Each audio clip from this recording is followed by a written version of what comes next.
నమస్తే అమ్మా. నమస్తే. సో ప్రభాస్ అన్నట్లో ఎలా ఉన్నాడు రుద్రుని గెటప్ లో? బాగున్నాడు.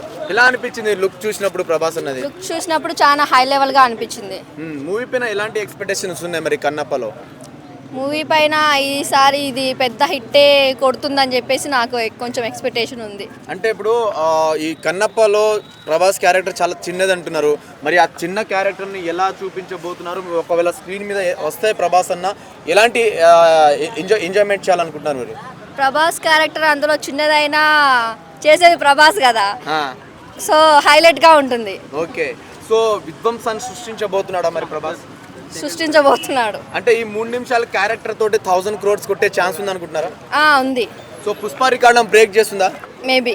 ఓకే, అంటే మంచు విష్ణు అన్న ఈ సినిమా మీద భారీ ఎక్స్పెక్టేషన్స్, ఇంకో భారీ బడ్జెట్ పెట్టారు కదా, సో మూవీ డెఫినెట్లీగా 2000 crores కొట్టే ఛాన్స్ ఉంది అనుకుంటున్నాను. ఓకే, సో ప్రభాస్ అన్న రుద్ర క్యారెక్టర్లో మరి రుద్రాక్షలు వేసుకొని చూసినప్పుడు మీకు ఎలా అనిపించింది? సడన్గా షాక్ అయ్యారా?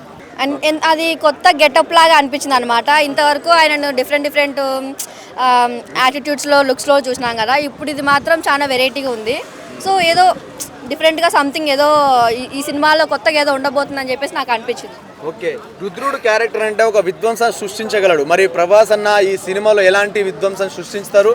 మీరు దాన్ని చూసి ఎలా షాక్ అవుతారు? తెలీదు, చూసినాక షాక్ అవుతాను. Okay, thank you madam.